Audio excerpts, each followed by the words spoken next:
You are holding yourself back in life because you care about the opinions of others, but you don't want that to last. You want to care less about what other people think. You want to feel confident and you want to have a mindset that allows you to do the things you say you're going to do, regardless of the opinions of others. Now, today, I want to help you do that. I want to help you build a mindset so strong that you don't care about the opinions of others. And the reason I want to help you do that is because I had to do that for myself. Now, to give you some examples, I've posted over 1,000 times on social media. Now, when you post that much on social media, time to time, you're going to get some negative comments. I have had probably more negative comments than I can count in the past. All of those at the time had an effect on me. In fact, when I first started posting content, I didn't want to post content. I put it off for so long. I once had a brand that I wanted to launch, a clothing brand. I put it off for weeks and months because I was scared about what other people would think. I remember once when I was a lifeguard, I wanted to start my own personal training business. And when I finally decided to do that, I remember being criticized from someone at work. And he said to me, oh, do you know what? You'll be back here in a few months anyway when it fails. And I remember all of these things having an impact on me. But today, I'm much better able to act regardless of what people think about me. Now, I'm not going to sit here and tell you I don't care what people think about me. I think it's pretty much impossible. Unless you are an individual who's numb to absolutely everything, you're always going to care to an extent. However, you can work on your mindset to develop what's called a callus in your mind to an extent. So when people say things about you and people criticize you don't care. It doesn't affect how you act. You act regardless of that. Now that's the stage that I've got to, and I want to share with you some of the biggest lessons that I've learned that have helped me do that. Now, before we do that, I want to clarify what I mean by mindset because we talk about mindset all the time, but what does it actually mean? Mindset is a person's way of thinking and their opinions. It's how they perceive the world. So somebody could have a positive mindset, a more negative mindset. For example, somebody could always see the bright side of things. It's like the glass half full, glass half empty thing. You've heard that a million times. So what we are looking at is how can we have a mindset so strong that the opinions of others doesn't affect us? That we're such a raging optimist that we just act regardless of what other people think. That's what we want to do because that's the stage I've got to. As I've said, I've posted over 1,000 times on social media. Those first few posts, I was overthinking. I was thinking, oh my God, what are people going to think of me? Oh, what if someone says this? And what does so and so think of this? I don't get that at all anymore. And today we're going to explain how that works. Now, if you want to care less about what other people think, don't half-arse it. Whatever you do not half-arse it and know your shit. Know your shit and own your shit. It's one of the biggest things that helped me skyrocket in terms of confidence. Now, what I mean by that is know what you stand for. Like, know why you're doing what you're doing. If I relate back to content, so many people have spoke to me about saying, oh, I wish I could post content. In fact, listen to this, right? This blew my mind. I was speaking to a guy when I was in Thailand. The guy was a Muay Thai fighter. Now, he'd fought 8, 9, 10 times in Muay Thai, young guy. Fought in professional Muay Thai in Thailand, fought home, I think it was Australia he was from. Really cool guy. And he was a really confident guy. He'd go around the gym talking to everybody, singing, dancing. He was a good fighter. And he followed me on social media and he said to me, man, I love your content. I was like, oh, thank you so much, mate. I appreciate that. And he said, you know, I've wanted to post content for so long, but I've been scared to do it. And I couldn't believe it. I was like, what do you mean you're scared to do it? You literally get in a ring and fight people for a living. How can you be scared to post a video online? He's like, oh, I don't know, man. It's just I don't know what people will think. And that blew my mind. I was like, you have this mind that's strong enough to step in a ring and fight people, something I'm scared to do, but you don't want to post a video online. So this wouldn't just be you. This is literally everybody has this same feeling. We're all scared. We all are affected by the opinions of others. Because when we think of it from a like evolutionary psychology, right? When we go back tens, hundreds of thousands of years ago, when we were in tribes, if other people opposed you, you would be flung out of your tribe. You wouldn't survive. So we've almost like evolved to like want to be accepted by others. So anytime somebody doesn't accept us and offers us criticism, it makes us feel uncomfortable. So I want you to understand this is normal. Like you fearing criticism, you fearing what other people think, by you admitting this is great self-awareness. I hear it all the time. People come and work with me and we talk about confidence, right? And people, oh, I'm confident. I don't give a fuck what people think. I don't think that's true because people say it all the time, and I would be lying if I said that. And I believe I'm more confident than a lot of people, but I still care what people think to an extent.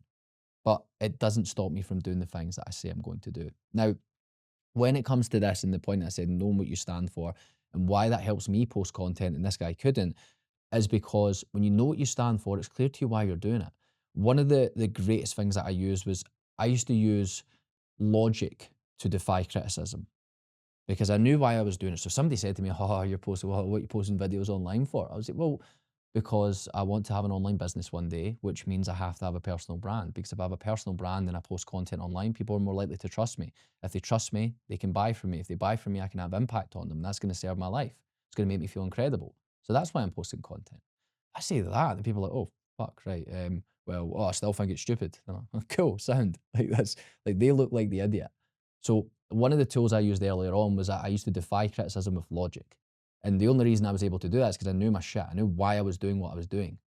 In fact, there's a quote that says, "He who has a why to live can bear almost any how." It was Nietzsche that said that. And when we think of that quote, it can be used in an extreme example, but it can be used in this: "He who has a why to live can bear almost any how."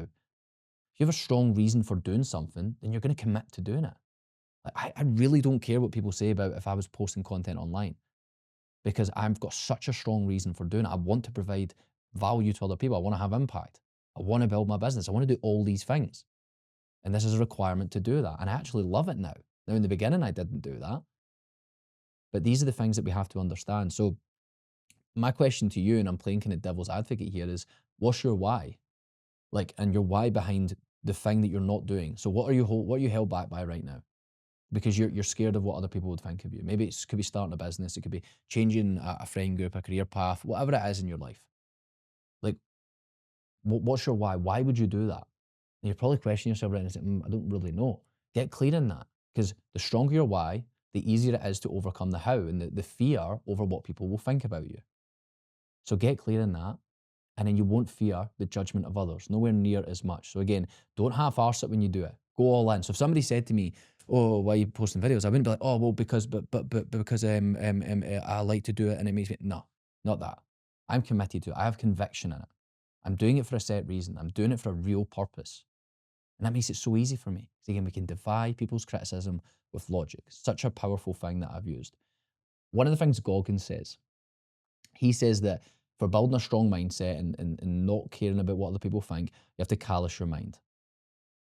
Now, when we think about that, what does that mean? Callous your mind. It's not literal in the sense of like you literally get calluses on your mind, but we think of our hands, right? If you look at your hands, sometimes we can callous them, like from going to the gym. If you do deadlifts, if you do any pulling movement specifically, you have these calluses underneath your fingers. That hard piece of skin. Now, how does that piece of skin become hard and it then becomes resilient? Because of the stress, because of external things that rub against it, the friction. So this is a perspective shift in the sense of, right, anytime we feel uncomfortable, anytime we have friction and we do something like, "Oh, I don't know if I want to do this because people are going to say this about me," that's good. Because what you're going to do is you're callousing your mind over time. Like what I've done with content. There's so many reps that my mind is now calloused. So it's like I really like I've had so many comments in the past and stuff. It doesn't bother me. Like or at least it bothers me way less than it used to. So that becomes less of a problem. So we need to look at the mind in that way. How can you callous it? You can callous it by doing the thing. Now I know how cliche that sounds and how difficult it is to do the thing, but to some extent, with any form of self improvement, you can give people tips, you can give people advice. At the end of the day, you have to do the thing. Now, these perspective shifts can help, but that is what's going to do it. Because nobody can hurt a calloused mind. But the only way you can get a calloused mind is by doing the thing. Callous your mind like you would your hands. It's a David Goggins special. Because each uncomfortable step that you take will push you closer to being free of the opinions of others. It's a freedom you get. See, when you really can do things without caring what other people think, you have like total freedom. Again, like this guy, this fighter that I spoke about, this guy's confident. He's class. But he still feels trapped to an extent because of other people's opinions and what people might think of him. Like, imagine how that feels. You probably felt that at some point in your life. You feel trapped. That's what I used to feel like. I remember when I first started, I wanted to start a business. I wanted to be a personal trainer. There was multiple people said to me, because by the way, I didn't believe in myself at all at the time. So criticism hit me way harder. People say to me, you'll be back here in a few months. You'll not stick it. People are always back here. People always leave and they come back. And that didn't feel good. I hated that. But again, it's because I had no confidence in myself at the time and I hadn't started to callous my mind. I hadn't started to do the thing or do any of the things that we're speaking about today. One of the things that has a quote itself that has really helped me is, don't take criticism from those who you wouldn't go to for advice, from those who you wouldn't ask for advice. It's amazing in the sense of, think of any of the people that have ever criticized you. Would you go to them for advice? The likely answer is no. Because see people that you look up to, happy, optimistic, disciplined, successful people in that sense, they don't criticize other people. What type of people who are content with themselves criticize? They just don't. Like, it doesn't make sense. Because when you criticize others, that's a reflection of your own internal state. It's nothing to do with the other person. It's like if somebody comments on my video, right, like on a TikTok video or something, or Instagram, whatever it happens to be, which doesn't happen too often anymore, but let's say it happens. When somebody comments on it, I don't do this, but let's say you look at their profile picture. They're probably not even going to have one. And I remember one time specifically, like looking at it, it's just a guy with like I don't know if it was a bottle of Buckfast or something, bottle of something. And I'm thinking, Jesus Christ, like that guy's profile picture probably him sitting in somebody's gaff at 4 in the morning. And I'm sitting saying to myself, you want to take criticism from this guy? This degenerate? What were you talking about? Like, why would you do that? Makes no sense. Now, that's an extreme example, but you're going to get criticism from lots of people in life. People that probably aren't doing the thing that you want to do. So why would you take criticism from them? Like when I was wanting to start my own business, the people that criticized me, I remember two specifically, they didn't have their own business. So why am I taking criticism from them? Don't take criticism from those who you wouldn't go to for advice. Such a powerful thing. So anytime you do get that criticism or you fear that criticism, just ask yourself, like, would I take advice from these people? The answer will be no. So don't take criticism from them. Because when people do criticize you, as I said before, it's a reflection of their internal state. It's not a reflection of you. People who criticize others aren't in a good place because their judgments reflect themselves. Now, let me explain that a little bit more. I already said before, if someone was happy, if someone was optimistic, if somebody was generally feeling really good about themselves, they would look at something and would they go, oh, I want to criticise them? Or, oh, that's rubbish. No, they wouldn't, because they're content within themselves. So that's the alarm bell that goes off in my head straight away. If somebody criticises me, I'm like, what place do you have to be in order to criticise someone? Especially when it's not coming from a good place, from good intent. If it's just pure criticism and it's not constructive at all, then that's coming from a negative place. So I don't need to worry about it. So these are the things we have to keep in mind, because if someone is a harsh critic, they likely have a harsh internal critic. If they speak to others like that, they likely speak to themselves the same way. So you should feel sorry for people like that. If people comment things or if people say things to you, what do you think their own internal state's like? What do you think they're saying to themselves in their own head? Because they don't feel enough. In fact, you're probably bringing out some of their insecurity. Like probably what happened when I was like 19 at the time or 18 when I left my job as a lifeguard and I wanted to be a personal trainer. These people were a lot older than me, but they probably felt stuck there and like they should be doing more, but they haven't been doing more and they're not trying to do more in their life. So it's like, okay, this young guy's going to go and start a business. Oh my God, that brings out all the insecurity in me because I really wanted to do that years ago and I've stayed at the same place for years. So what do? They criticize. Because people want to hide their insecurity. People aren't going to tell you their insecurity. They want to hide it. It's natural. There's this quote here that says, we notice most than others what we haven't resolved in ourselves. So people who feel inadequate, they'll project that onto you. They're not going to tell you, listen, I actually wanted to do it for years. I feel really inadequate. And when you say that, and I wish you the better, people don't say that. So there's always a reason behind negative comments. Nobody says them with good intentions. So an example of this would be somebody who mocks discipline. Like, you probably have all seen them before. Like, I remember people used to, like, people will take the piss out of people to go to the gym or get up early or something like that and say, oh, what a load of rubbish. Imagine doing that. And like, I'll give you an example, right? High rocks, people who criticize high rocks. I probably used to do it years ago. People who would ever criticize high rocks or Iron Man or anything like that, these things that take discipline to do, obviously Iron Man more than the former, but like when you look at these things, people criticize them. Now, why are they criticising them? Because it's a good thing. Like, why would you criticise anybody that's trying to better themselves by doing something physically challenging? Because it brings out your own internal critic of the fact that you've not done it, or maybe you couldn't do it, or maybe you don't feel capable, or maybe it challenges something that you believe in. That's why people criticise. So again, by understanding why people criticise, it helps us be able to deal with it better. You care less about what people think once you understand where it comes from. That's why I have such a huge passion for human behaviour and understanding why people do what they do. I spoke about the defeating criticism with logic piece. I've always been very logically minded, and that really helps me because there's a quote here as well that says, attacking a behavior reduces the pressure to become it, which is brilliant. When you attack someone's behavior, it's saying like, oh, I don't want to be that anyway. No, I would never want to be that. Like when people are out of shape and they criticize somebody for being really disciplined, oh, you're obsessed. Well, why would you do that? And it's probably bringing out an insecurity in them, hence why they're projecting that onto others. So again, if you want to care less about what people think and you want to really have that strong mindset towards criticism, you have to understand why people do what they do and why they act the way they act. Now, another thing that's really helped me is this one phrase, this too shall pass. There's a good video of Tom Hanks, and he talks about it, this too shall pass, in the sense of like, if things are going good right now, you remind yourself, this too shall pass. If things are going bad right now, this too shall pass. And there's a cool story behind where it comes from. It comes from a guy called King Solomon. And the story behind King Solomon is he's one of the wisest kings that's ever lived. And there was one question that he just didn't have the answer to.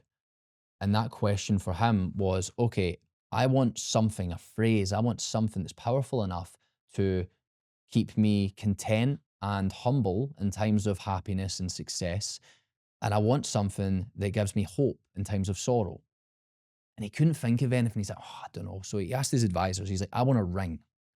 I want a powerful ring that will give me hope in times of sorrow and will keep me humble in times of happiness. So his advisors thought, right, okay, we'll go out and find him this ring. So they went out and they traveled for months. And he looked for this powerful ring, this mythical ring, in the sense of that when he wore it, it would give him this power to think both of these ways. Now, they searched and they went into all these different jewelers and they couldn't find it. And they asked people, could you have this ring that's powerful enough to make a man feel hope in times of sorrow or humility in times of happiness? And no, none of them had it. None of them had this magic ring. Now, towards about 2 or 3 months, they went into one kind of jewelers and it looked, nobody was in it. It looked terrible. And they thought, oh gosh, we'll go in here and we'll quickly get it. We'll just ask the guy and we'll leave. They go inside and nobody's in there. There's one jeweler, an old guy, and he's sitting behind the counter. And one of them says, right, I'll do it. I'll go over and ask him. So he goes over and he asks him, he says, listen, I'm looking for a ring powerful enough to give a man hope in times of sorrow and to humble him in times of happiness. And he sits there and he thinks for a second. He says, oh, I've got the exact ring. He says, really? He says, yeah, give me 2 minutes and I'll get it. So he goes behind the back and he's hopeful. And he's saying, this guy says he's got the ring and they can't believe it and they don't believe it. And anyway, he comes out, he gives them this ring, he hands it to them. And they take it back to King Solomon. Now, they go into the castle and they say, King Solomon, we have this ring. This jeweler says that it will do exactly what you want. It will it will give you hope in times of sorrow, and it will keep you humble in times of happiness when you're overjoyed. He says, amazing. What? And he passes it to him and he opens it and he thinks, what is this? Like, that doesn't look very powerful. And then he sees something inscribed in the middle of it and he reads it. And it says, this too shall pass. So any time in the future, when people came to King Solomon, one of the wisest men that ever lived, they asked him, oh, what should I do in times of hardship, in times of sorrow? And he said to them, this too shall pass. When people came to him overjoyed, oh, I'm so happy, he would say, listen, this too shall pass. Those 4 powerful words you can use to stop overthinking what people think about you. This too shall pass. Because whenever you think about, oh my God, I'm so scared about doing this because what people think about me, and what if I embarrass myself, and what if this happens? This too shall pass. If you embarrass yourself, if you make a mistake, if you look like an idiot, this too shall pass. You can't afford to let yourself be held back because of the opinions of others, because of the fear that you have, because then what happens? You regret. Nobody wants to die with regret. So again, this too shall pass, such a powerful reminder. One of the other powerful reminders that I love, and a lot of people get this tattooed on them, is a Latin phrase, Memento Mori. It means remember you must die, or remember that you are mortal. It's the Latin translation. Now, why is this a powerful reminder to stop us caring about what other people think, for us to grow and strengthen our mindset? Because think of that. Once you understand that I will die one day, and I don't want to leave this one life that I have with regrets, thinking, oh, I wish I'd done this, but I was scared what people think. And there's a book called The Regrets of the Dying, and one of the most common ones is because they cared about what people thought, so they didn't do certain things. You're listening to this now, you have a chance to change that. You have a chance to do things in life that you want to do without caring what other people think. These are the things you need to remind yourself of, because when we think about strengthening our mindset, right? What was a mindset when we looked at it? It's a perspective in the world, the way you view it, the opinion you have of the world. Once you start to have the opinion of, I'm going to die one day, I cannot allow myself to not do things because of the judgment of others, because of the criticism of others. You gain a great deal of power from that. One day I will die. I remind myself that every single day. It's part of my affirmation. Memento Mori, remember you must die. So this is very powerful, and you'll understand the power in this, but it doesn't become powerful if you remind yourself of it once a month, once every year. Oh, somebody says it, oh yeah, that's really powerful.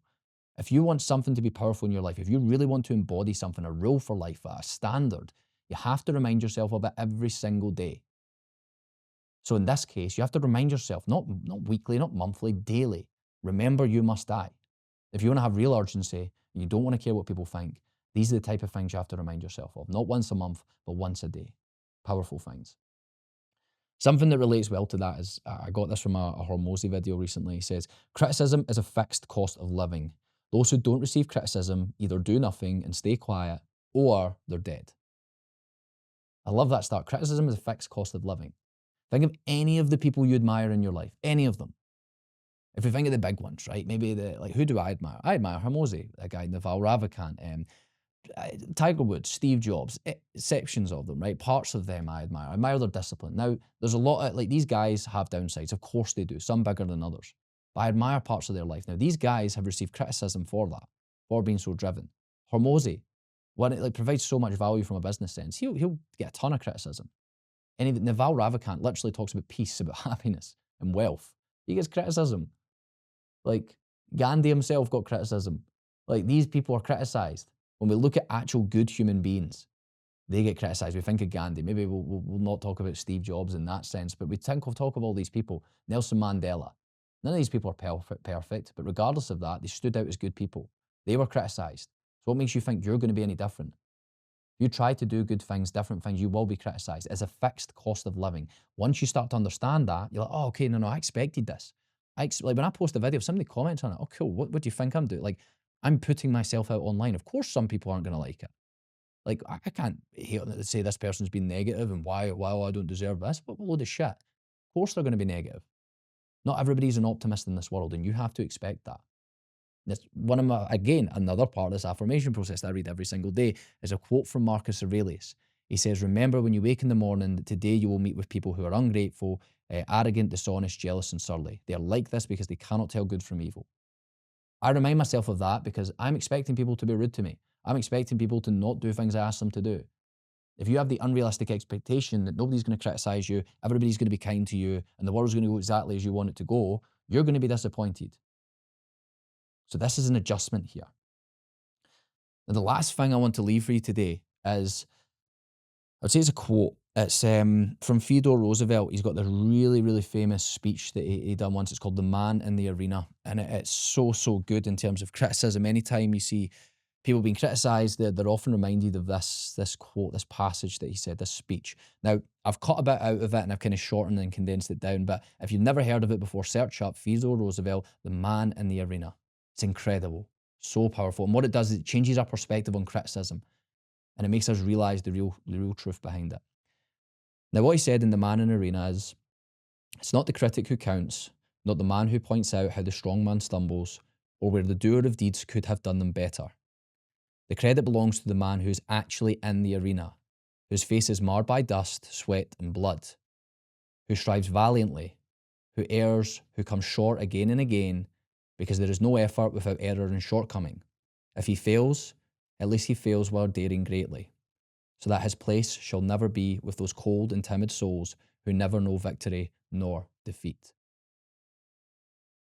What he's saying there is that the man in the arena is the one who's criticised. He's the man who's judged. The person who does things that is unconventional, that tries to live a life that they can be proud of, they're the one who's criticised. So anytime you face criticism, see yourself as the man in the arena. It's a powerful perspective from Theodore Roosevelt. So you can be like the herd, you can be like everybody else and fear criticism, or you can embrace it.